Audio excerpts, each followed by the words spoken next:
Welcome, I'm David Geiger. The U.S. Department of Agriculture has released more numbers relating to the coronavirus food assistance program made to farmers and ranchers. In a weekly update, USDA data shows the department has issued about $2.8 billion to farmers so far, with Iowa producers getting the most at $144 million for row crops and $150 million for livestock.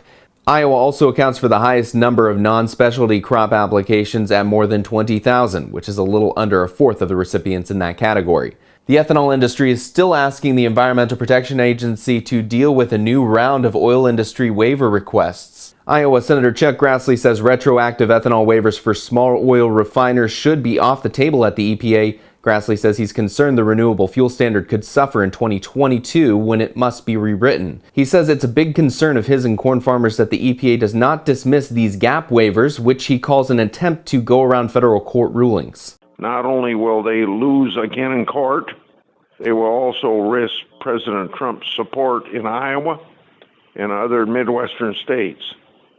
This pattern of RFS abuse must end. Administrator Wheeler should publicly dismiss these ridiculous petitions as soon as possible. Markets are seeing a boost in grains. Our analyst Jamie Kawaki has more. Kind of another sluggish, choppy trade again. Nothing really big or exciting on the export sheet this morning. The market is still concerned yet with the rain moving through this next 3 to 4 days, how widespread and how heavy that is going to be, and funds still hold a massive short position in corn. Beans 3 to 4 higher, like I said, funds still holding a small long position there. Key is exports, keep China in the market here, and hopefully keep the November beans grinding closer and closer to $9 to see if we can get some more hedged off there. Over to the meat sector, kind of a similar trade we saw yesterday, open up lower, hopefully grind back a little bit better like we did yesterday. Showing some light cash bids this morning, right around 102.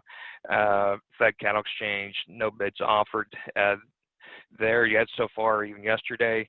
And the market still looks to be, I think, just caught right now between big supplies.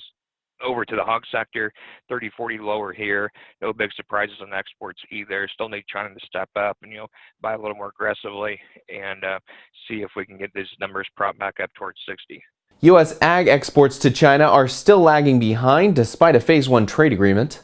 According to Agricultural Economics Insight, before the trade war, soybean exports accounted for 51% of all ag exports to China. Based on the first 4 months of 2020, its economists say trade this year have been disappointing. Only about a quarter of purchases are in soybeans. Total ag purchases are now at $4.6 billion. That's in line with last year, but well under pre-trade war levels of $7 billion. Now, a broad coalition representing agriculture is asking President Donald Trump to preserve the Phase 1 trade agreement with China by holding the country accountable for commodity purchases. A letter signed by 192 groups representing all parts of the food value chain and rural economy want continued implementation of the Phase 1 trade agreement. And that's all I have for the Agribusiness Report today. Thanks for joining me. I'll see you again next time.